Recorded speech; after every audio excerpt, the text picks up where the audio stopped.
Okay, so I'm going to go over a question that we did in class today for everyone who was at the biofield study. This is called our revenue type question. So what we have here is that we have a person who's trying to find out the most money that they can make based off a question. So we have Mary, and Mary sells mini donuts at the carnival for $6 a bag. Each day she sells approximately 200 bags. Based on her customer survey, she knows that she will sell 20 more bags per day for each 30-cent decrease in the price. What is the maximum daily revenue that Mary can achieve from donut sales? What is the price per bag for the maximum revenue? So I got some stuff written down here. I highlighted a few things. The maximum revenue is always going to be represented by this formula right here. We have revenue is equal to the price times the number of bags sold, or the number of items sold. Now, very simple. Whenever you're making a revenue question, you're always going to keep your money with your money and your items with your items, and you're going to put it into factored form.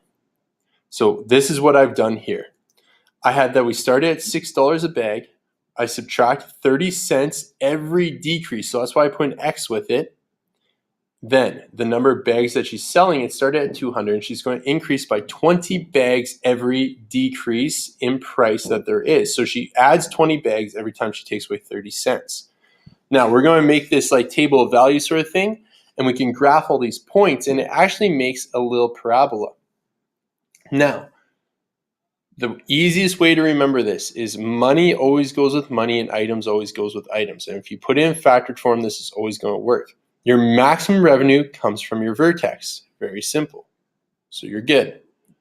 Now, what I need to do is from here, I need to graph this and find my vertex. So I'm going to take my graphing calculator.